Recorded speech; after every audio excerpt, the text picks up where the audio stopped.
All right, let's dig into this. Imagine a world where machines aren't just following the instructions you explicitly give them, but they are truly learning on their own. You know, evolving, adapting, making complex data-driven decisions. What if they could actually figure things out without us uh, having to tell them every single step? Well, you're already living in that era. Welcome to the world of machine learning. You're tuned into the deep dive. This is where we take a whole stack of your sources. Could be articles, research papers, maybe even course materials, plus our own notes, and we meticulously pull out the most important nuggets of knowledge for you. Today, our mission, really, is to cut through all the complexity, the hype, and give you a shortcut. A way to get truly well-informed about one of the most in-demand and frankly transformative fields of our time. Machine learning. We're going deep today. We've got a huge amount of material on machine learning to get through. We'll break down what it is at its core, how it actually works, look at the fascinating algorithms driving it all, and the crucial mathematics underpinning it too. That's really important. And maybe most importantly for many of you listening, what it genuinely takes to become one of the professionals building this future, a machine learning engineer. So whether you're prepping for a big meeting, maybe trying to get up to speed on a rapidly evolving field, or maybe you're just, well, insanely curious about the tech shaping our world. By the end of this deep dive, you should have a pretty thorough understanding of ML, from the basic theory right through to its mind-bending real-world applications. And trust us, understanding this field is absolutely vital for your future, really, regardless of what industry you're in. Okay, so here's where it gets really interesting. Think about our world. It's populated by both humans and machines, right? Humans. Well, we've been evolving and learning from past experiences for literally millions of years. It's just baked into our nature. But the era of machines, of robots truly learning and adapting, that has only just begun, relatively speaking. Before machine learning, these machines, these robots, they had to be explicitly programmed for every single instruction, every single task they performed. You wanted a robot arm to pick up a specific object? You coded every single movement, every angle, every force calculation. Exactly. Every possibility had to be anticipated and coded for. Right. If you wanted it to identify a cat, you wrote lines and lines of code trying to describe what a cat looks like in mathematical terms. It was all meticulously predefined, very rigid. But what if these machines could start to learn on their own? What if they could adapt, improve, make intelligent decisions without us painstakingly programming every single possibility? That's the core idea, isn't it? Precisely. That's exactly where machine learning strides into the picture. And it's truly at the heart of many of the futuristic technological advancements we see all around us today. Just think about it.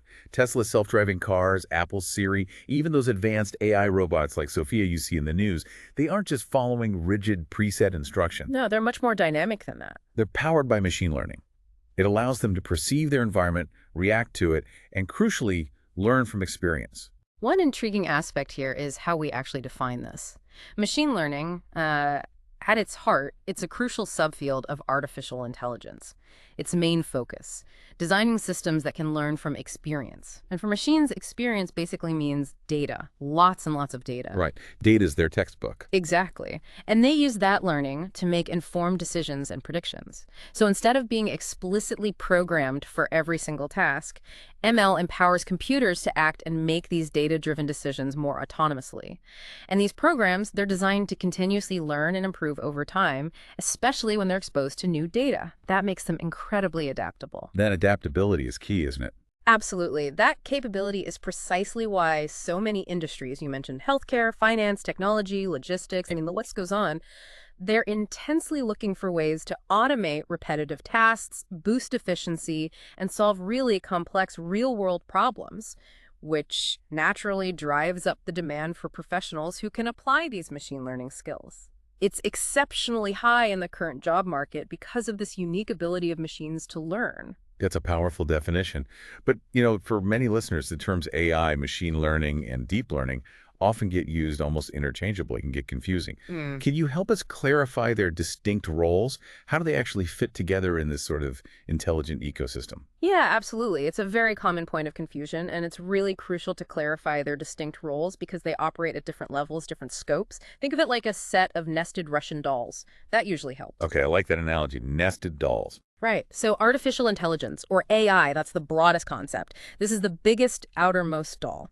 It basically encompasses anything that enables computers to behave in a smart, human-like way. We're talking about the big overarching goal: making machines exhibit intelligence, whether that's decision-making, problem-solving, understanding language, even showing creativity. Like the Turing test, trying to see if a computer can fool a human. Exactly. The Turing test is a classic example of trying to define and measure that broad goal of AI. So when you interact with Siri on your phone and get a coherent, seemingly intelligent answer, you're experiencing AI in action. That's the big umbrella. Now, machine learning, or ML, is the next doll, fitting snugly inside AI. It's a powerful and currently the most dominant approach or application of AI. So it's a way to achieve AI. Precisely. ML is based on this fundamental idea. Instead of explicitly programming every rule, we give machines access to vast amounts of data and then simply let them learn patterns from that data themselves. This allows the machine to figure out the rules for optimal behavior and adapt to changes in the world on its own. What's truly fascinating, though, is that many of the algorithms underpinning machine learning, well, they've actually been known for decades, some even for centuries. Really? Centuries, yeah. The mathematical concepts aren't all brand new. The real game changer, what's allowed ML to explode recently, is the huge advancements in computer science, especially parallel computing power. These advancements now allow these older algorithms to scale up and process massive volumes of data, which just wasn't feasible before. Got it. So the ideas were there, but the horsepower wasn't. Exactly. And then we have deep learning, or DL. This is the smallest, innermost doll, an even more specialized subset of machine learning. Deep learning uses machine learning algorithms, but specifically to train what we call deep neural networks. These networks are loosely inspired by the structure and function of the human brain. The brain analogy again. Right, and they are designed to achieve much better accuracy, particularly in highly complex cases where traditional ML algorithms might struggle. Things like highly nuanced image recognition or understanding the subtle complexities of natural human language. That's where deep learning really shines. Okay, so AI is the goal. ML is a major way to get there by learning from data, and DL is a specific type of ML using these deep neural networks for complex tasks. Makes sense. Perfect. And just to quickly summarize the typical high-level machine learning workflow, you start with an algorithm and you train it using a data set. Now, this data set can either be labeled, meaning it includes the known correct answers for the machine to learn from, like pictures labeled cat or dog. The supervised part we'll get to, right? Exactly. Or the data can be unlabeled, where the machine has to find patterns on its own without those answers. This training process produces what we call a model. Think of it as the distilled learning from the data. Go ahead. Once that model is built, new, unseen input data is introduced to it. Based on the patterns it learned during training, the model makes a prediction. Then, critically, this prediction is rigorously evaluated for its accuracy. How well did it do? If the accuracy is acceptable, good enough for the job, then the model gets deployed for real-world use. And if not? Well, if the accuracy isn't acceptable, the algorithm is retrained. Often with augmented data, or maybe more data, or perhaps tweaked parameters. It's an iterative process. This continuous feedback loop train, predict, evaluate, retrain is absolutely fundamental to how machine learning systems improve over time. Right. Learning from mistakes, essentially. So how does all this translate into how machines actually learn? You mentioned labeled and unlabeled data. That sounds like different approaches. It is. Machine learning can be broadly categorized into three main types, or pillars, and each serves different purposes, working in unique ways to solve specific kinds of problems. Okay, let's break those down. What's the first pillar? The first pillar is supervised learning. This is perhaps the most intuitive one for many people to grasp initially. In supervised learning, you have a set of input variables, let's call them X, and you also have a corresponding known output variable, Y. The goal is for the algorithm to learn a mapping function. How do you get from X to Y? So you know the right answer for the training data. Precisely. It's called supervised because the learning process is very much like a teacher supervising a student. The algorithm makes predictions on the training data where the correct answers are already known. And like a teacher, it's corrected based on those known outputs. Did it get it right or wrong? Adjust accordingly. This iterative correction continues until the algorithm achieves an acceptable level of performance. Okay, that makes sense. Where do we see this in action? Oh, supervised learning is everywhere in our daily lives. Think about speech automation systems, like Apple Siri or Google Assistant. They train on your specific voice patterns, that's the labeled data. Once trained, they can accurately perform actions when you say, "Hey Siri, call Sam," or "Okay Google, set a timer for 10 minutes. The machine learned the mapping from your specific voice command X to the intended action Y. Got it. Like recognizing my voice versus someone else's. Exactly. Weather prediction apps also use supervised learning heavily, based on a vast history of prior weather data, knowing, for instance, that sunny conditions usually correlate with higher temperatures or cloudy conditions with higher humidity. These apps predict future weather parameters for a given time. Using past data to predict the future. Correct. And in banking, supervised learning is huge. It's used to predict the creditworthiness of a loan applicant, or maybe more commonly, to look for fraudulent activity by building models that learn patterns from past labeled fraudulent and non-fraudulent transactions. Its strength really lies in predicting a specific outcome when you have plenty of examples with known answers to learn from. Okay, supervised learning, learning with a teacher, using labeled data. What if you don't have those labels? What if you don't know the right answers beforehand? That's precisely where the second pillar comes in. Unsupervised learning. This truly shines when you don't have those correct answers to guide the learning process. In stark contrast to supervised learning, these algorithms deal with unlabeled data. This means there are no correct answers, no explicit guidance provided during the training. So the machine is on its own. Pretty much. The algorithm's objective is simply to discover hidden patterns, underlying structures, or relationships within the data entirely on their own. They have to find the signal in the noise, so to speak. Okay, that sounds harder. How does that work in practice? The applications are extensive and often operate behind the scenes, making our lives easier without us even realizing it sometimes. Think about customer segmentation in retail. A large store might have millions of customers.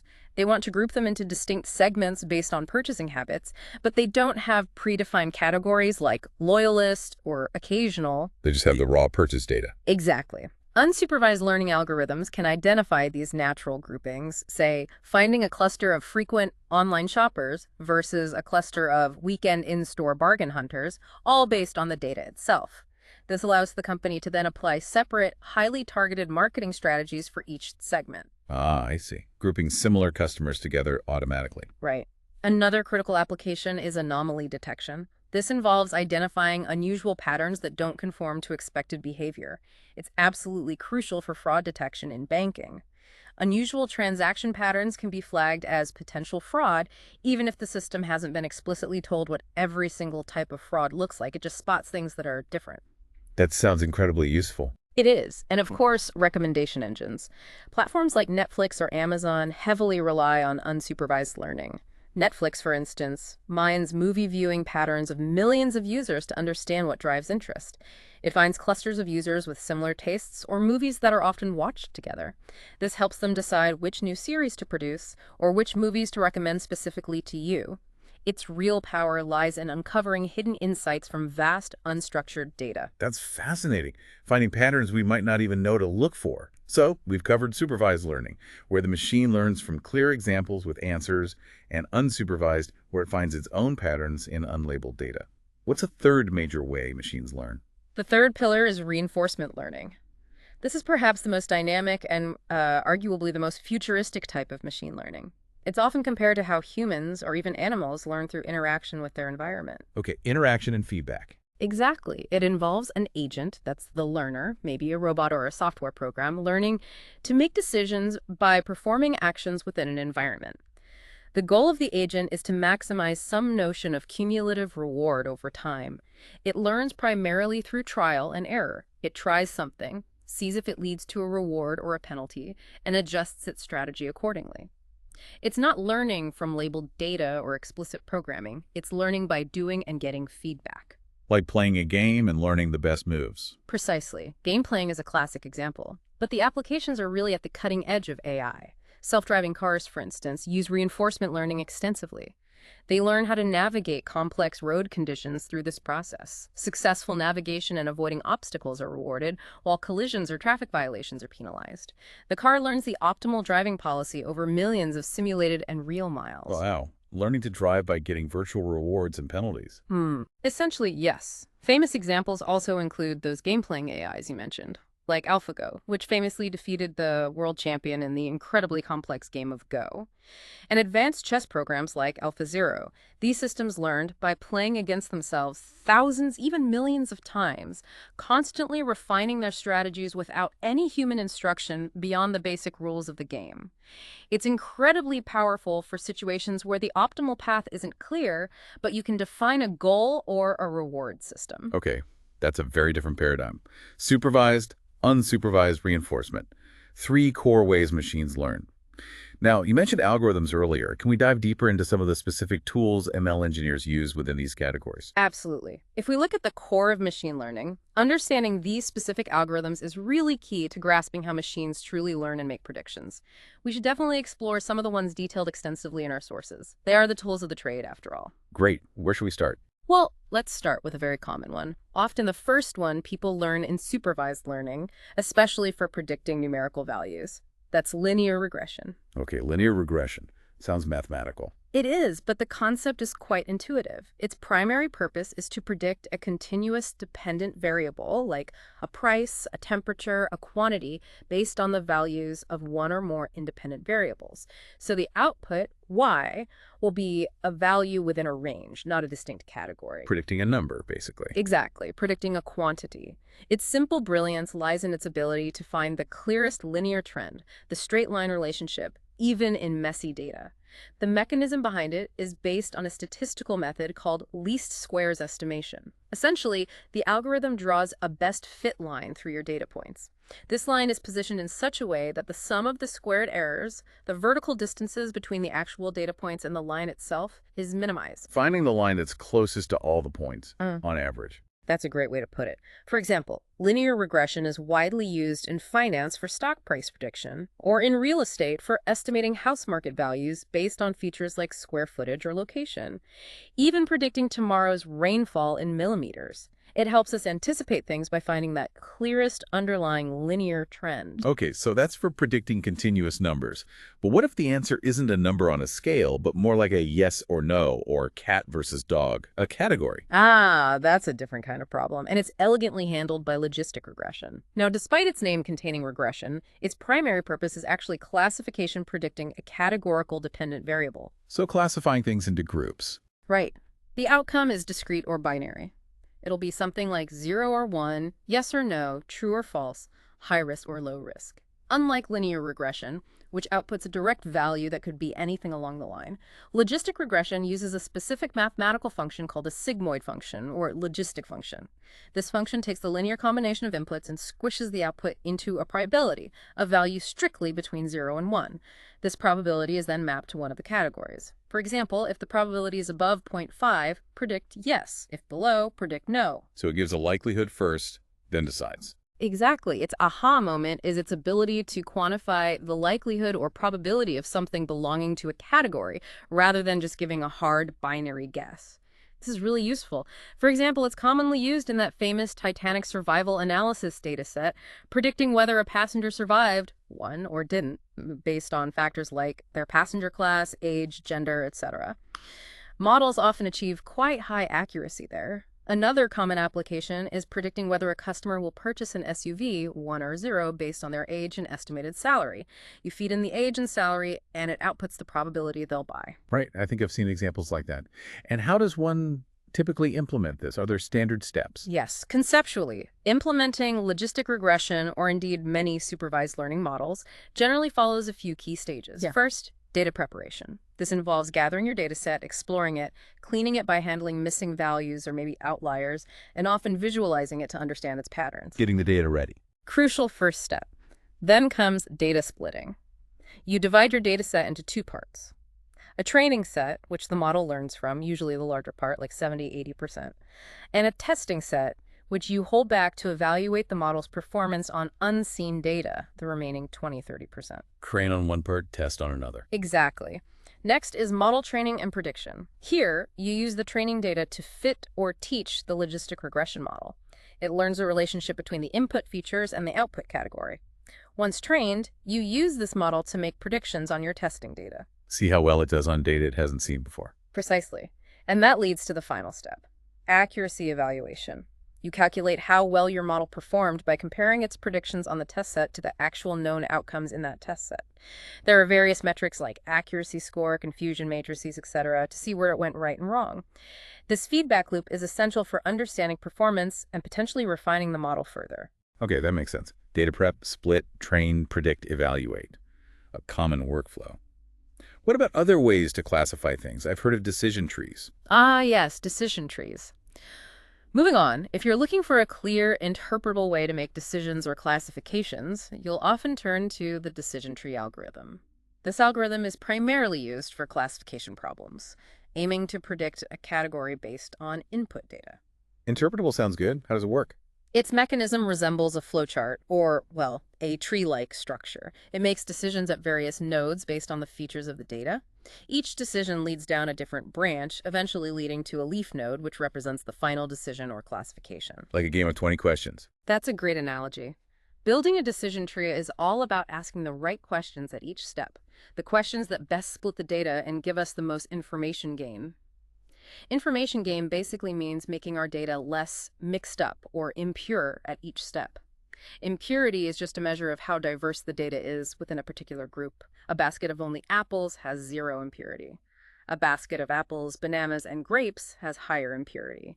The goal is always to reduce that mix-up with each question or split. So you pick the question that best separates the apples from the oranges, so to speak. Exactly. The feature providing the highest information gain, or lowest impurity, often measured by something called the Gini index, is chosen for the split. A classic example is deciding whether to play tennis based on weather conditions. Outlook: sunny, overcast, rainy. Temperature, humidity, wind. The tree will systematically ask questions based on these features until it reaches a play, or don't play, leaf node. I could see how that would be easy to follow. You can literally trace the decision path. That's its unique strength, its interpretability. You can see why the model made a certain prediction. But I've also heard decision trees can be a bit unstable. They can be, yes. A single tree can sometimes overfit the training data, meaning it learns the specifics of that data too well, including the noise, and doesn't generalize well to new data. That's where our next algorithm comes in. Which is? Building upon decision trees, we have the random forest algorithm. This is what's known as an ensemble technique.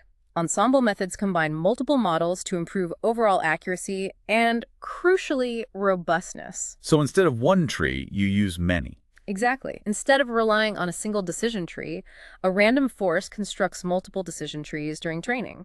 The final decision is then obtained by taking a majority vote from all these individual trees for classification tasks. Or, if you're doing regression, by averaging their predictions. The wisdom of the crowd, but for trees. Precisely. Its genius lies in this collective wisdom. It significantly reduces that problem of overfitting that can sometimes plague single decision trees. How does it ensure the trees are different?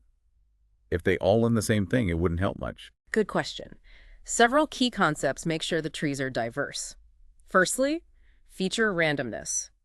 Each individual decision tree within the forest is trained on only a randomly selected subset of the available features. So one tree might only consider features A, B, D, while another considers B, C, E. So they don't all see the full picture. Right, they each get a different perspective. Secondly, data randomness, bootstrapping. Each tree is also trained on a random subset of the data rows. Crucially, these rows are sampled with replacement, which means a single row of data might be selected and used multiple times in the training set for one tree and maybe not at all for another.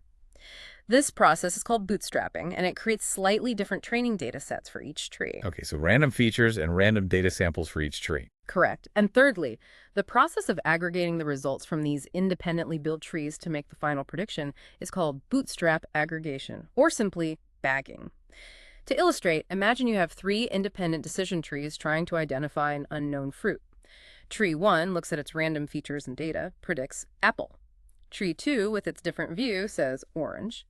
Tree 3, again with its unique perspective, predicts apple. The random forest classifier collects these votes. Since apple received 2 votes and orange only 1, the random forest makes the final prediction of apple based on the majority. This ensemble approach significantly reduces variance and improves generalization, often leading to very high accuracy. That makes a lot of sense, combining many slightly different imperfect models to make a much better overall model. What's next in our algorithm tour? Let's explore k-nearest neighbors, or KNN. This is another supervised learning algorithm known for its simplicity. It's non-parametric, meaning it doesn't make strong assumptions about the underlying data distribution.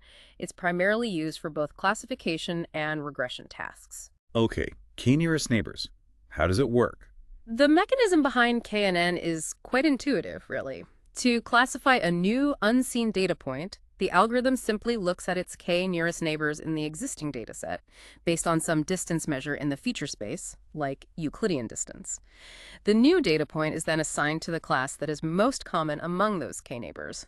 It's essentially taking a majority vote among its closest buddies. So you are who your neighbors are, basically. In a nutshell, yes. For instance, if k is set to 5, and among the 5 closest existing data points to your new point, 3 belong to Class A and 2 belong to Class B, then the new point is classified as Class A. Its elegance lies in its simplicity. It truly learns by local association. Where is KNN typically used? It's frequently applied in areas like image analytics, finding similar images, and also for classifying medical data, like electrocardiograms, where data points that are close to each other in terms of features are likely to belong to the same category or indicate a similar condition. You mentioned K. How do you choose K? That seems important. It is absolutely crucial. The choice of K, the number of neighbors to consider, significantly impacts the outcome. If K is too small, like K1, the model can be very sensitive to noise. If K is too large, it might smooth things out too much and miss local patterns. A common practice is to run the algorithm multiple times with varying K values, say from 1 up to 40, and then plot the error rate for each K. You typically look for the elbow point in the graph, the value of K where the error rate stops decreasing significantly. That often gives you a good balance. Experimenting to find the best K. Got it. Does it need any special data handling? Yes, that's an important point. For optimal performance with KNN, especially when you have features measured on vastly different scales, like age in years versus salary in thousands, data often needs to be scaled or normalized first. This ensures that no single feature with large values unfairly dominates the distance calculation. You want all features to contribute more equally to determining nearness. Right. Makes sense. Okay, KNN. What other classifiers should we know about? Then we have the naive Bayes classifier. This is another classification algorithm, but it's rooted in probability theory, specifically Bayes' theorem. It's quite well known for its simplicity and surprising effectiveness, especially in text classification tasks. Naive Bayes. Why naive? Good question. It's called naive because it makes a strong, simplifying assumption. It assumes that all the features used to classify a data point are conditionally independent of each other, given the class. Meaning it assumes the features don't influence each other. Exactly. It treats each feature as providing independent evidence towards the final classification.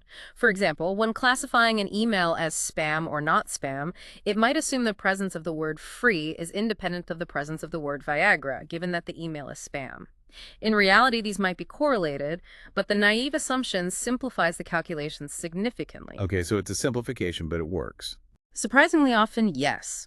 Despite this naive assumption rarely being perfectly true in the real world, naive Bayes classifiers often perform remarkably well.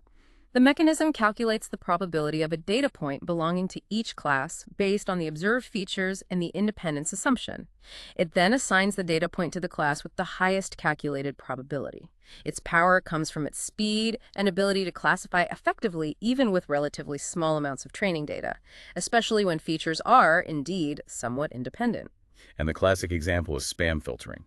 That's the poster child, yes. Yeah. It's widely used for spam detection, where it classifies an email as spam or not spam based on the occurrence of certain words or other features. It's also used in document categorization and sentiment analysis. Okay, interesting how a naive assumption can be so powerful. One more key algorithm. Absolutely.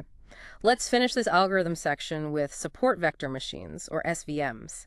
This is a very powerful and versatile supervised learning model used for both classification, or it's often called support vector classification, SVC, and regression, support vector regression, SVR. Support vector machines. Sounds complex. The math can get complex, but the core idea is quite elegant. For classification, the main goal of SVM is to find the optimal hyperplane. Think of it as the best possible line or plane or even higher dimensional surface that separates data points belonging to different classes in the feature space. The best dividing line. Exactly. But not just any dividing line. The optimal hyperplane is the one that has the largest margin, the largest possible distance between itself and the nearest data points from each class. These nearest data points, the ones right on the edge of the margin, are called the support vectors. They are the critical points that actually support or define the position of the hyperplane. Ah, so the support vectors are the key data points defining the boundary. Precisely. The algorithm focuses on these critical points near the boundary, making it quite robust. Its real genius, perhaps, lies in its ability to handle nonlinear data. How does it do that if the data isn't separable by a straight line? It uses something called the kernel trick. SVMs can employ different kernels, mathematical functions, that effectively project the data into a higher dimensional space. In this higher dimension, data points that were not linearly separable in the original space might suddenly become separable by a simple hyperplane. Common kernels include the linear kernel, for data that is already linearly separable, the polynomial kernel, and the radial basis function, RBF kernel, which is very popular for complex nonlinear data. So it transforms the data to make it easier to separate. That's clever. Anything else crucial with SVMs? Yes, one critical point we touched on with KNN applies even more strongly here. Before applying SVMs, data must be scaled, standardized or normalized. Why is scaling so vital for SVMs? Because SVMs are all about finding that maximum margin, which relies heavily on calculating distances between points. If your features have vastly different scales, for example, age from 2080 versus income from 50K, 500K, the features with larger ranges will completely dominate the distance calculations and thus the positioning of the hyperplane. Scaling ensures that all features contribute more equally to finding the optimal boundary, leading to a much more effective and fair separation. Unscaled data can really mess up an SVM. Got it. Scale your data before SVM. That's a key takeaway. Wow, that's an incredible toolkit of algorithms, linear and logistic regression, decision trees, random forests, KNN, naive Bayes, SVMs, each with its own strengths and ways of working. It really is. And understanding the intuition behind each one is so important for an engineer choosing the right tool for the job. If you had to pick one that you think listeners should truly try to grasp the intuition of first, maybe after this deep dive, which would it be and why? That's a great question. I'd probably still say understanding the intuition behind linear regression is a fantastic starting point. Why that one specifically? Because it's so visual and fundamental, it really grounds the whole idea of finding patterns, finding relationships in data in a very concrete way, seeing how you fit a line to a scatter plot. It makes the concept of modeling data tangible. Once you really get your head around that, minimizing errors, finding a trend, the leap to other algorithms, while definitely more complex mathematically, feels less daunting conceptually. It builds that foundation. That makes sense. Start simple, build from there. Okay, so we have these algorithms, but they rely on math, right? You mentioned that earlier. Absolutely. So what does this all mean when we talk about actually building these intelligent systems? While computers perform the calculations instantly, you're saying understanding the underlying mathematics is crucial for a machine learning engineer. It's indispensable. It's not about being a human calculator, solving complex equations by hand faster than a machine. That's not the point. Right. It's about knowing how the math needs to be applied, understanding why an algorithm works the way it does, how to interpret its results, how to troubleshoot when things go wrong. It's that conceptual grasp, that foundational understanding of the mathematical principles that allows an engineer to analyze data effectively, infer information correctly, and create models that are not just functional, but truly effective and reliable. So what are the key areas of math we need to understand? There are really 4 bedrock areas. The first, and arguably the one used most pervasively in ML, is linear algebra, the language of data. The language of data, I like that. It really is. It covers concepts like vectors, matrices, and their operations. These form the absolute foundation for representing and manipulating data in machine learning models. Okay, let's start with vectors. What are they in this context? Think of a vector as a quantity that has both magnitude, size, and direction. In ML, a vector is often used to represent a single data point with multiple features. For example, a house might be represented by a vector containing its square footage, number of bedrooms, and age. It locates the data point in a multi-dimensional space. So each data point is a vector. What about operations? Operations on vectors are fundamental. Vector addition, for example, isn't just adding numbers element by element, though that's part of it. Conceptually, it helps combine influences or displacements. Imagine walking 15 meters forward, one vector, and then 25 meters right, another vector. The resultant vector, the sum, represents your final displacement from the start. Scalar multiplication is simpler. You multiply a vector by a scalar, just a single number. This scales the vector, making it longer or shorter, maybe flipping its direction if the scalar is negative, but it stays on the same line. And projection is incredibly useful. It's like casting the shadow of one vector onto another. This helps extract relevant information or decompose vectors into components, which is vital for many analyses and algorithms. Okay, vectors represent points. What about matrices? Matrices are the next step up. A matrix is essentially a rectangular grid, an array of numbers, symbols, or expressions arranged in rows and columns. They are fundamental for organizing and manipulating entire datasets or collections of vectors. Why are they so important? Their primary purpose is essential. They allow us to convert systems of equations or large datasets into a compact, computer-readable format. Think of an image, it can be represented as a matrix of pixel intensity values. This array format allows computers to perform operations on large amounts of data incredibly efficiently. Makes sense. Organizing the data. Yeah. What operations apply to matrices? Several key ones. Addition and subtraction are straightforward. You add or subtract corresponding elements, but the matrices must have the same dimensions, same number of rows and columns. Matrix multiplication is more complex but incredibly powerful. It involves multiplying rows of the first matrix by columns of the second. It's not element-wise. This operation is fundamental because it allows us to represent and apply complex transformations like rotations, scaling, shearing to our data all at once. Many machine learning models essentially learn the right matrix transformation to apply. So matrix multiplication is the transformation. Often, yes. The transpose is a simple but useful operation where you just flip the rows and columns of a matrix. It's crucial for rearranging data or changing its dimensionality to fit certain algorithms. The determinant is a single scalar value derived from a square matrix. It tells you important things about the transformation the matrix represents, like how much it scales area or volume and whether it flips orientation. A determinant of 0 means the matrix squashes space onto a lower dimension, which has implications for solvability. And the inverse of a matrix, if it exists, not all square matrices have one, is like its undo button. Multiplying a matrix by its inverse gives you the identity matrix, like the number 1 for matrices, effectively reversing the transformation. This is crucial for solving systems of linear equations. You mentioned solving equations. How does linear algebra help there? Linear algebra provides systematic ways to solve systems of linear equations which pop up everywhere. Methods like Gaussian elimination, often implemented as row echelon form, use systematic row operations to simplify a matrix representation of the equations. Or, if an inverse exists, you can solve an equation like ax b for x by calculating x equals a inverse b.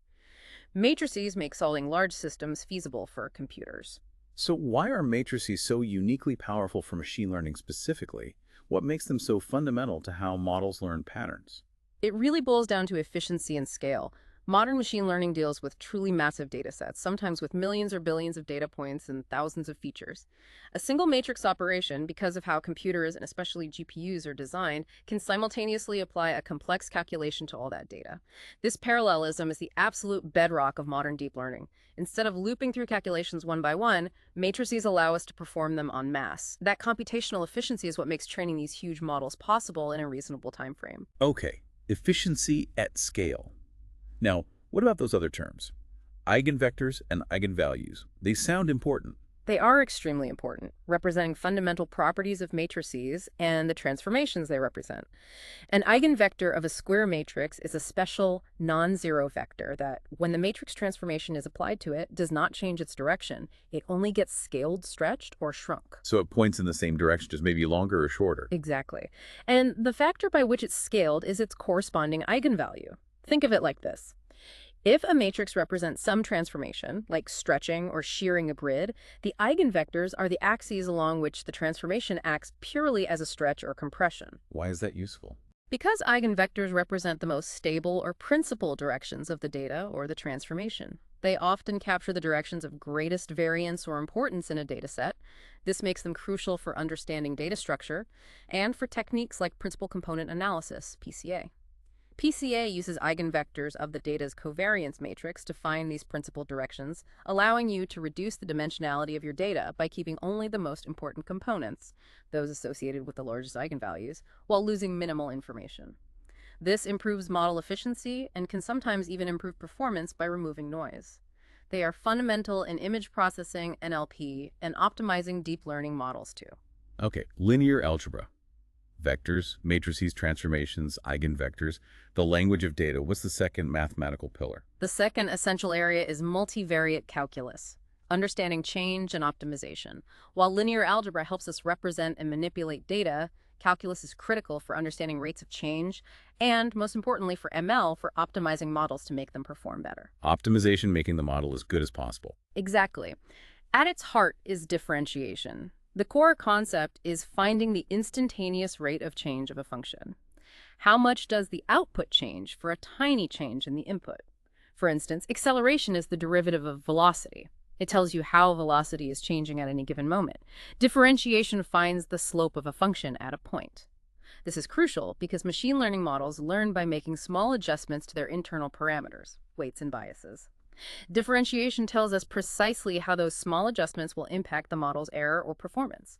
Common rules like the power rule and the sum rule help us calculate these derivatives. So differentiation tells us how things are changing, how sensitive the output is to the input. How does that directly translate into making a model better? That leads us straight to the workhorse of ML optimization, gradient descent. This is a core iterative algorithm used to minimize a loss function. Long function. That measures the model's error, right? How bad its predictions are. Precisely. The loss function quantifies the difference between the model's predictions and the actual target values. We want to make this loss as small as possible. Gradient descent helps us do that. Imagine you're lost on a foggy mountain and want to get to the lowest point in the valley. You can't see the whole landscape. What do? You feel around with your foot and take a step in the direction that goes steepest downhill. Okay, follow the slope down. Gradient descent does exactly this mathematically. It calculates the gradient of the loss function with respect to the model's parameters. The gradient is a vector that points in the direction of the steepest increase of the loss function. So, to decrease the loss, the algorithm takes a small step in the opposite direction of the gradient. It repeatedly adjusts the model's parameters, weights, biases, in this direction of steepest descent. This iterative adjustment continues, step by step, hopefully leading the model down the hill of the loss function until it reaches a minimum point, or something close to it, where the error is minimized and the model's predictions are as accurate as possible. It's the fundamental engine driving how most machine learning models learn and improve from data. Following the gradient downhill to minimize error. Got it. What's the third mathematical pillar? The third cornerstone is probability, quantifying uncertainty. Probability theory provides the framework for reasoning about randomness and uncertainty, which is inherent in most real-world data and in the predictions ML models make.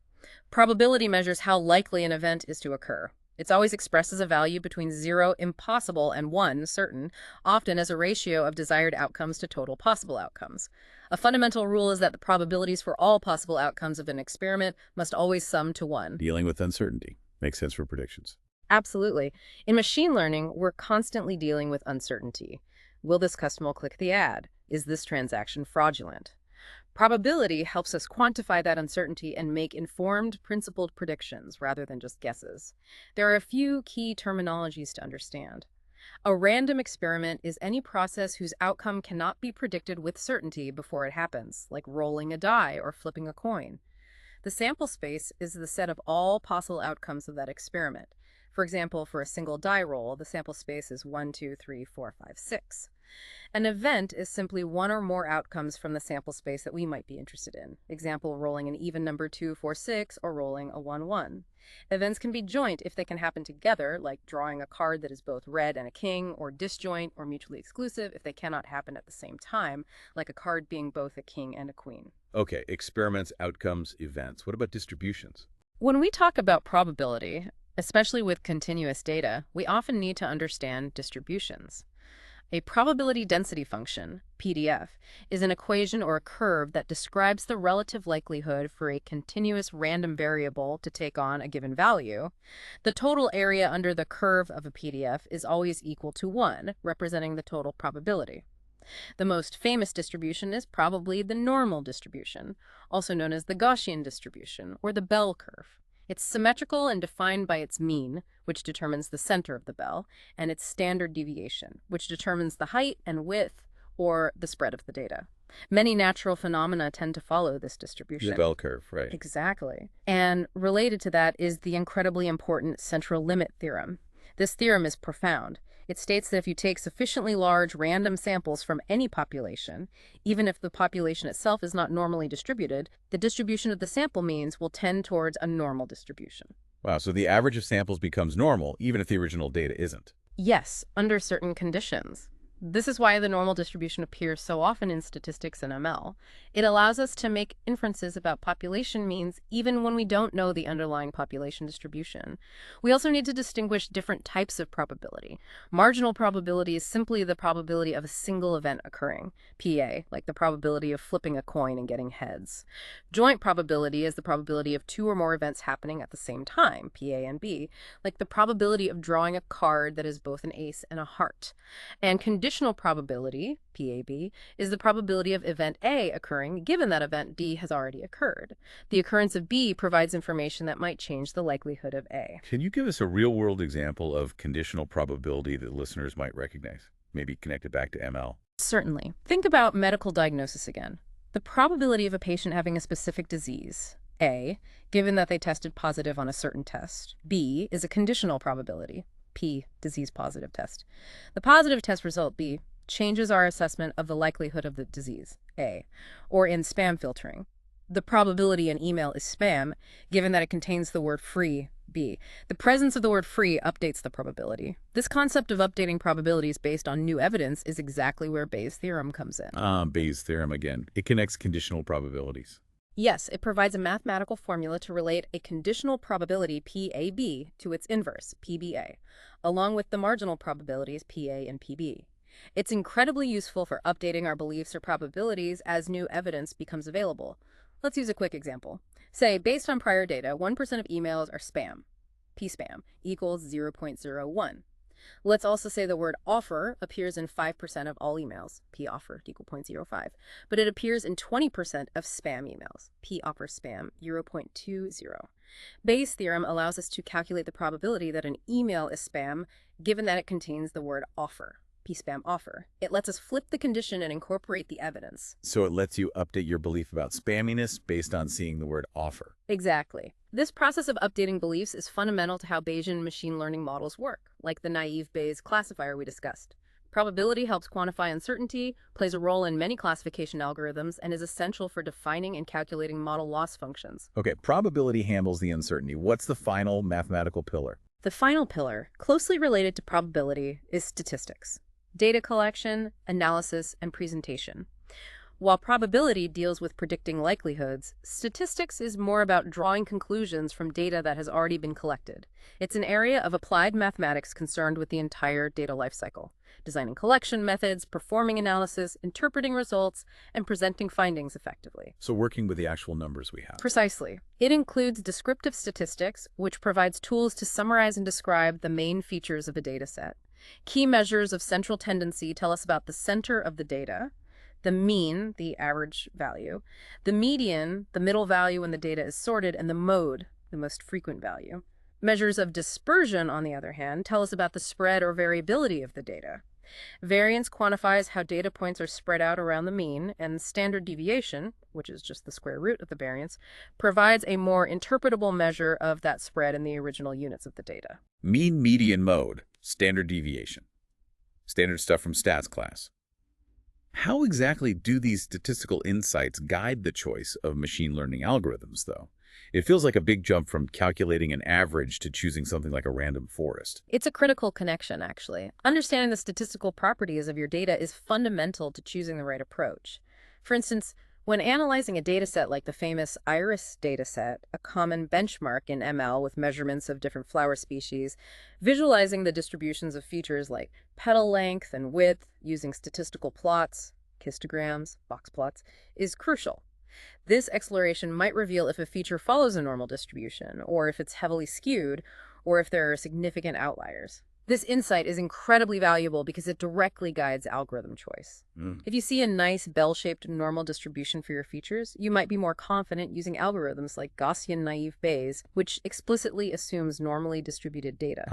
So the stats tell you if the assumptions of an algorithm are likely to hold true for your data. Exactly. If your data is skewed, you might need to transform it first. using a logarithm, before applying certain models, or you might choose a model that doesn't make strong distributional assumptions like KNN or decision trees. So statistics helps you understand your raw material, the data, which then informs the best tools and techniques to process it effectively. Ultimately, statistics also underpins predictive analysis, which directly uses these data characteristics and statistical modeling techniques to build models that predict future outcomes, making it absolutely indispensable for machine learning. That makes the link much clearer. Stats informs the modeling. Yeah, right? right. We've covered the learning types, the algorithms, the math. It's complex stuff. It definitely is. And all this complex math, all these sophisticated algorithms, this raises an important question. With all these intelligent systems, who exactly builds them? Who puts all these pieces together? Right. Who are the people behind the curtain? This is where the machine learning engineer comes in.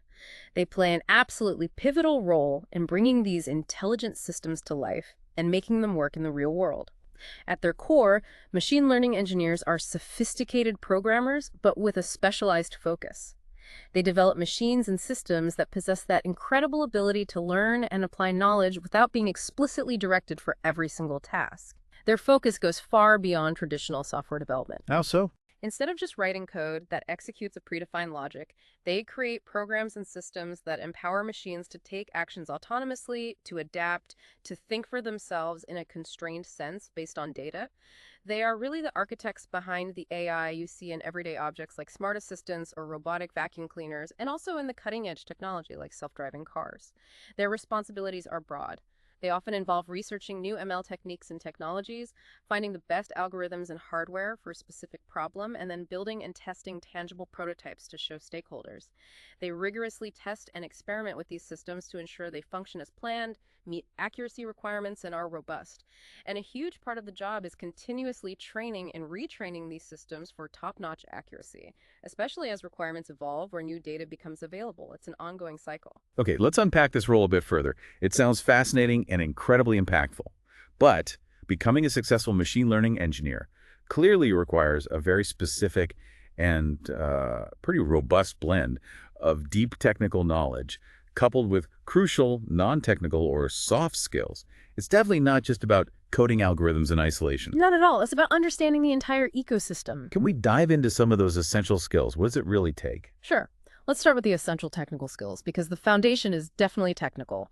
Programming languages are paramount. You absolutely need strong coding skills. Python is widely considered the lingua franca of machine learning today. Why? Because of its incredible ecosystem of powerful and extensive libraries specifically designed for data science and ML libraries like NumPy for efficient numerical computation, Pandas for data manipulation and analysis, scikit-learn for a vast array of classic ML algorithms and tools, and frameworks like TensorFlow or PyTorch for deep learning. Python is the backbone for most ML work. So Python is a must. What else? While Python is dominant, proficiency in other languages can be highly beneficial depending on the context. Java is often used in large enterprise environments, especially within the Hadoop ecosystem for big data processing. R is another language very popular for statistical analysis and visualization, often used by statisticians and researchers moving into ML. And C++ is sometimes used when absolute maximum speed and performance are critical, maybe for deploying models in resource-constrained environments or for low-level optimizations. But beyond just knowing the syntax of a language, you need a solid understanding of core computer science fundamentals.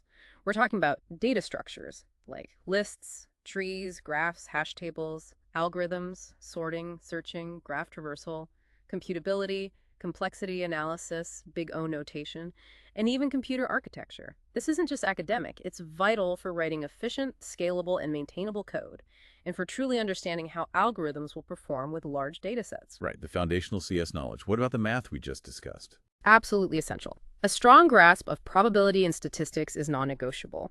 As we saw, many ML algorithms are essentially extensions of statistical modeling principles. You need familiarity with probability concepts, distributions, statistical measures, mean, median, variance, hypothesis testing, and experimental design. And applied mathematics, particularly linear algebra and calculus, is the language used to describe and implement many of these algorithms. Understanding matrix operations, vectors, derivatives, and gradients, especially for optimization like gradient descent, is key. Okay, coding, CS fundamentals, probability, stats, calculus, linear algebra. What else technically? Data modeling and evaluation is a huge part of the job. This involves more than just applying an algorithm. It's the process of understanding your data, estimating its underlying structure, selecting appropriate features, feature engineering, finding patterns, and then building models to predict unseen instances accurately. This also means knowing how to properly evaluate your models. Choosing the right accuracy or error measures for the specific problem, like accuracy, precision, recall, F1 score, or log loss for classification, or mean squared error, MSE, or R squared for regression, is crucial. And selecting robust evaluation strategies like using a train test split or employing cross-validation techniques to get a more reliable estimate of how the model will perform on new data is fundamental. And dealing with issues like overfitting. Yes, absolutely.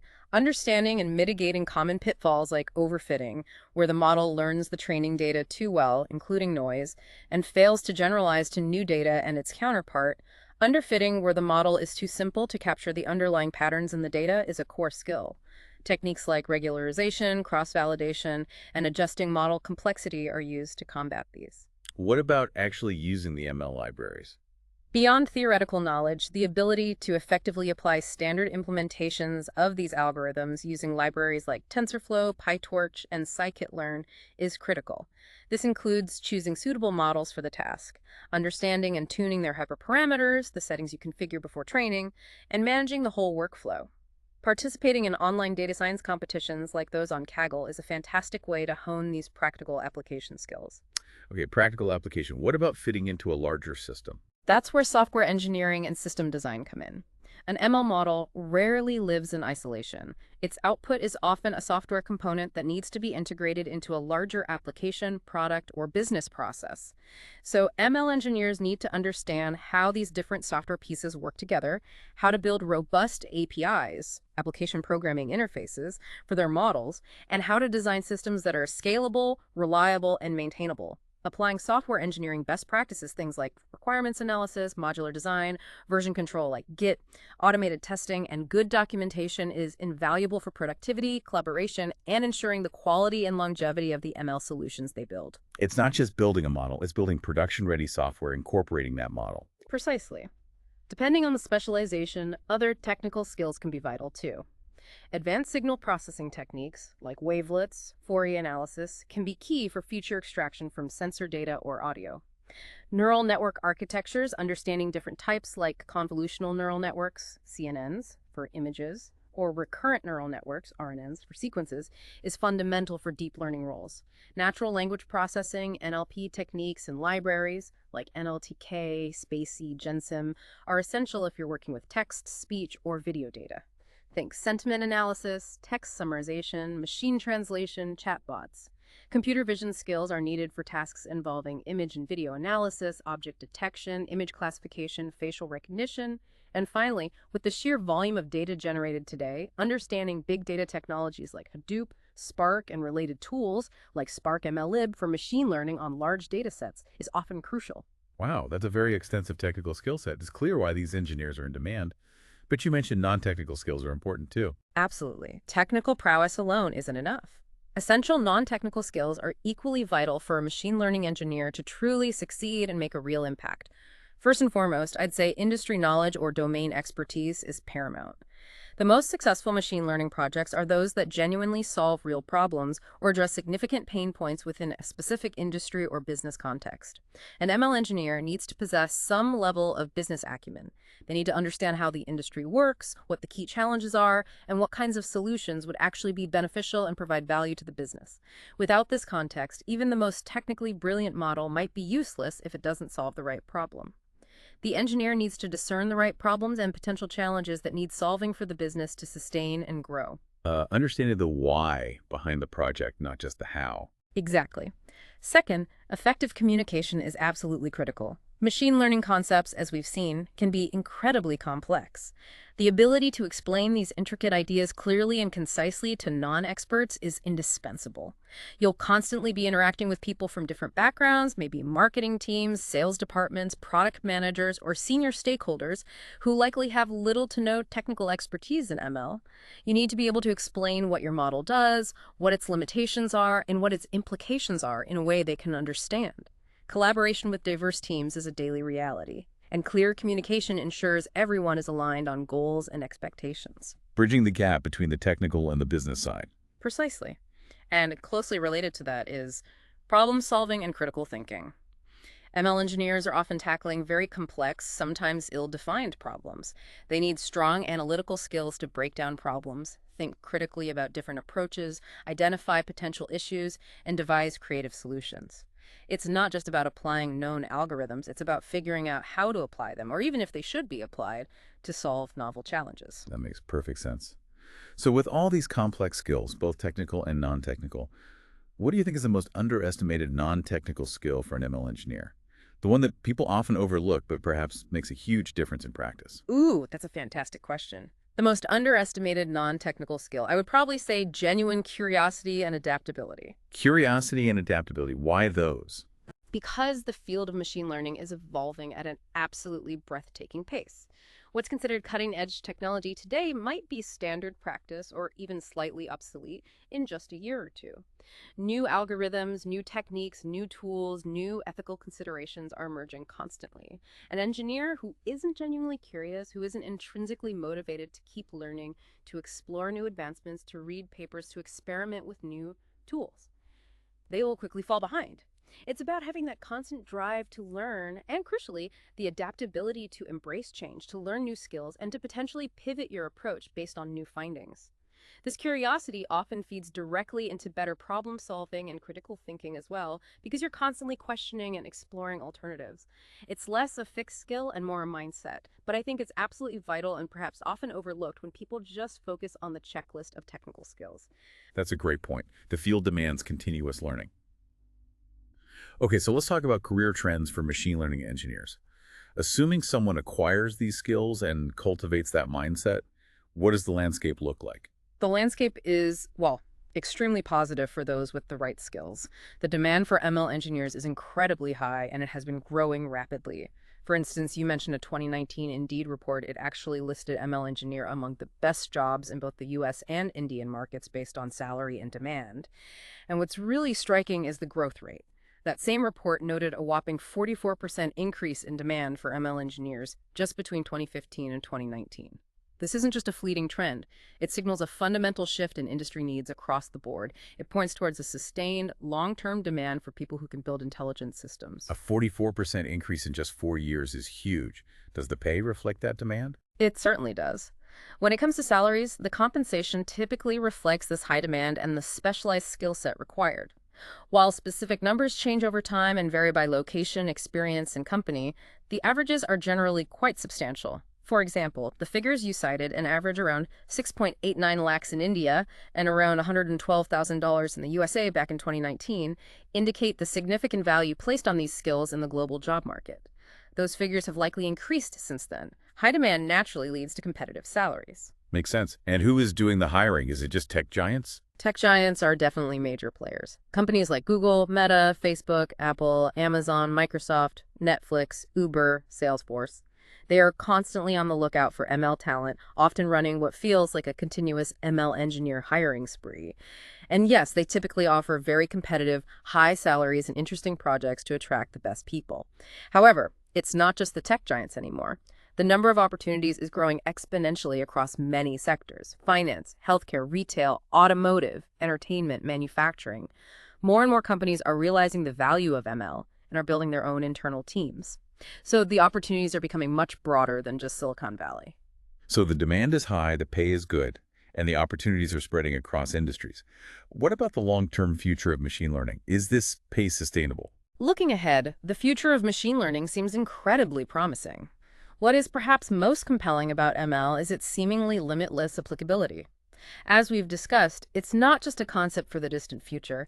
It's already profoundly impacting numerous fields today.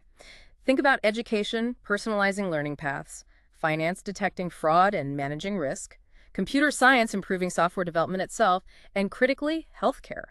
In healthcare, for instance, ML techniques are already being applied to crucial areas, helping analyze complex medical scans for earlier disease detection, optimizing treatment plans, reducing care variation, accelerating drug discovery. The potential impact is enormous. It really feels like it's touching almost every aspect of life and work. It is, and the world is becoming increasingly complex. The challenges we face, climate change, pandemics, resource management, information overload, will unquestionably require increasingly sophisticated data-driven systems to understand and address them. This directly translates into a continuously growing demand for machine learning engineers. They are the ones building these complex, intelligent systems that will be essential for navigating the future. The demand isn't just likely to continue, it's projected by many analysts to keep increasing exponentially for the foreseeable future. So, if this is a future you see yourself being a part of, there's truly no time like the present to start mastering these skills and developing that adaptable, curious mindset needed to succeed. A very compelling outlook. Okay, so we've covered how these models are built, the math behind them, who builds them, and the career prospects. But there's one more crucial step, right? Building a model is one thing, but getting it out there to actually be used, that's deployment. Absolutely. All that potential means nothing if the model just sits on an engineer's laptop. Getting these intelligent models out of the lab or the development environment and into the real world, into your hands or into the products and services you use every day is critical. That's precisely where model deployment frameworks and supporting tools become absolutely essential. What are some common ways to deploy these models? There are many ways, ranging from simple scripts to complex cloud platforms. One popular framework, especially for simpler web-based deployments, is Flask. Flask is a lightweight Python micro-framework specifically designed for building web applications quickly and easily. In the ML context, it's often used to create a simple web interface or an API application programming interface for an ML model. This allows users or other applications to send data to the model, say via a web form or an API call, and receive its predictions back. For example, you could easily wrap a trained model that predicts student marks based on study hours into a Flask app, creating a simple web page where a user inputs the hours and gets the predicted mark. It's a great way to quickly give your model a front end or make it accessible over the network. So Flask helps build the web part around the model. What about getting it onto the internet reliably? For that, cloud platforms are often used. A very popular choice, especially for developers looking for simplicity, has historically been Heroku. Heroku is a cloud platform as a service, or PaaS. What that means is it greatly simplifies the process of deploying, managing, and scaling applications. It supports various programming languages, including Python, Ruby, Node.js, Java, and more. What makes Heroku and similar PaaS offerings so appealing is that they manage all the underlying infrastructure, the servers, the operating systems, the networking, the databases, allowing developers to focus solely on their application code. You don't have to worry about managing servers yourself. It handles the infrastructure headache. Exactly. It abstracts that away. You typically push your code, often via Git, define how your application should run using a file called a procfile, list its dependencies, like in a requirements.txt file for Python, and Heroku handles the rest, provisioning resources, deploying the code, and making your ML application accessible online, often even providing a basic domain name and cloud storage for simpler use cases. It streamlines the path from code to a live application. Okay, so Flask for the app, Heroku, or similar PaaS cloud services. For hosting, what if you want a more visual approach, less coding for the ML part itself? For that, platforms like Azure Machine Learning Studio offer a compelling graphical approach.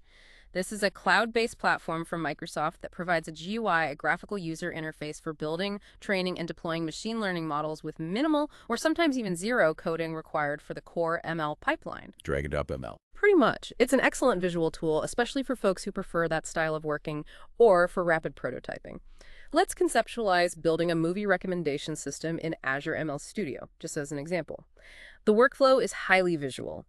You'd start by literally dragging an import data module onto a canvas and configuring it to load your movie ratings dataset. Then you might drag in a select a columns and dataset module to pick only the relevant columns like user ID, movie ID, and ratings. Next, you drag in a split data module and connect it, maybe setting it to a 70-30 split for training and testing. Then comes the core part.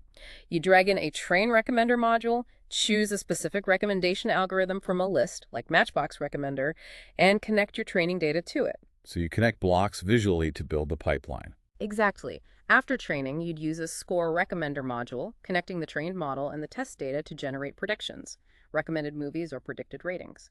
Then, an evaluate recommender module to assess performance using metrics relevant to recommendations. Finally, to make the recommendations user-friendly, you might use a join data module to combine the movie rating predictions with movie title metadata, say from another dataset with IMDb titles, so that instead of outputting raw movie IDs, the system displays readable movie names. It suggests Inception, if you liked Tenet, for example. It really abstracts away much of the underlying code into these visual blocks. That sounds very accessible, especially for non-programmers or for quick experiments. Yeah. Okay, one last area. Chatbots. They seem to be everywhere. How do they fit into ML and deployment? Great question. Chatbots are another powerful application of ML, particularly NLP, in real-world interaction. Services like Amazon Lex provide platforms for building them. Chatbots, at their core, are conversational AI systems designed to mimic human conversation, primarily using natural language processing, NLP, to understand the user's intent, what the user's trying to achieve, and the context, and then provide appropriate responses or trigger specific actions. Like Alexa or Google Assistant. Exactly. Those are sophisticated examples. Amazon's Alexa, Google Assistant, Apple's Siri, they are all advanced chatbots or conversational agents. But the history goes back surprisingly far. The first rudimentary chatbot, Eliza, was actually built way back in 1966. Wow, 1966. Yeah. Today, they're used extensively in customer service, online shopping, guiding users, answering questions, booking tickets or appointments, delivering news updates, even ordering food. They can be broadly categorized into simpler command bots, which rely mostly on predefined rules and responses, and more advanced learning bots, which use ML to dynamically learn user patterns, understand nuances in language, and improve their responses over time through interaction. And Amazon Lex helps build these. Yes. Amazon Lex is a service specifically designed for building these conversational interfaces, supporting both voice and text interactions. It leverages advanced NLP and automatic speech recognition ASR technology, the same kind that powers Alexa, to understand user input. A key advantage is its seamless integration with other AWS services. This makes it powerful for building fully functional bots. For the back-end logic, what the bot actually does after understanding the request, it often connects with AWS Lambda, Amazon's serverless compute service. For storing conversation data or user profiles, it might use DynamoDB, a NoSQL database. For sending notifications, like confirmation messages, it can use SNS, Simple Notification Service. It connects all the pieces. So Lex handles the conversation part, and other services handle the actions.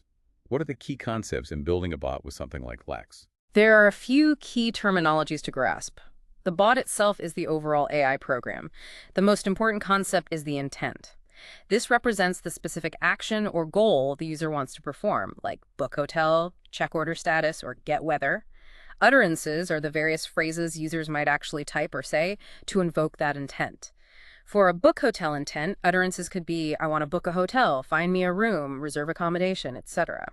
You provide examples for Lex to learn from. Slots are the pieces of information, the parameters required by an intent to fulfill the user's request. For a book hotel, slots might be location, check-in date, number of nights, room type. Each slot has a defined slot type, which could be built in like Amazon.ucity or Amazon date or custom defined like room type. Lex will prompt the user to provide values for these slots if they aren't mentioned in the initial utterance. So it knows what information it needs to collect. Right. Then there's often a confirmation prompt. Before taking the final action, the bot might ask something like, okay, so you want to book a room type room in location from check-in date for number of nights. Is that correct? This confirms the details. And finally, fulfillment. This is the actual action taken to complete the user's intent once all the necessary information slots is gathered and confirmed. This fulfillment logic is often handled by an AWS Lambda function, which might call external APIs to actually book the hotel, check the order status, or retrieve the weather forecasts. Intent, utterances, slots, confirmation, fulfillment, building blocks for conversation. Exactly. Platforms like Lex provide tools to define all these components, train the underlying NLP model, test the bot, and deploy it across various channels like websites, mobile apps, or messaging platforms. So what does this all mean for you, our listener, after taking this journey with us? We've really tried to cover the waterfront in the dynamic world of machine learning. We started with its fundamental definition, clarifying those crucial distinctions between AI, ML, and deep learning. We moved through the core types. Supervised learning with its labeled data, unsupervised finding hidden patterns, and reinforcement learning through trial and error. We then unpacked a whole toolkit of key algorithms, linear and logistic regression, decision trees and random forests, key nearest neighbors, naive Bayes, and support vector machines, seeing how they work with practical examples and understanding their unique strengths and weaknesses. Then we dove into why it all works, the absolutely crucial mathematical foundations. Linear algebra is the language of data, calculus for optimization via gradient descent, probability for handling uncertainty with Bayes' theorem, and statistics for understanding and preparing our data. We saw why this math is so vital, Finally, we explored the human element, the highly in-demand career of a machine learning engineer. We outlined that essential blend of deep technical skills coding, CS fundamentals, math, algorithms, software engineering, NLP, CV, big data, and just as important, the non-technical skills like industry knowledge, communication, problem solving, and that crucial curiosity and adaptability. Yeah. We also touched upon career trends and the bright future of the field before briefly looking at modern deployment tools like Flask, Heroku, Azure ML Studio, and the fascinating world of chatbots via Amazon Lex. Phew, that was a lot. But hopefully this deep dive has provided you with a comprehensive and curated understanding. We aim to move far beyond the typical headlines and buzzwords to help you truly grasp the inner workings of this transformative technology. You should now have a much more solid grasp of how machines learn, the diverse algorithms they employ, the fundamental math they rely on, and the incredible human expertise and skills required to make it all happen. It's hopefully a shortcut to being genuinely well-informed in a field that's undeniably reshaping our world as we speak. And as we connect all this back to the bigger picture, remember, machine learning isn't just some abstract concept for the future. It's already deeply woven into the fabric of your daily life. It's there in the personalized recommendations you get on streaming platforms and online stores. It's in the intelligent assistants in your pocket or smart speaker. It's starting to guide the vehicles on our roads. It's quietly working behind the scenes everywhere. So now that you've had this glimpse into its inner workings, the algorithms, the math, the minds behind it, here's a thought to take away. What new challenge, what everyday problem, or maybe what friction point in your own life or work will you now imagine a machine could potentially learn to solve?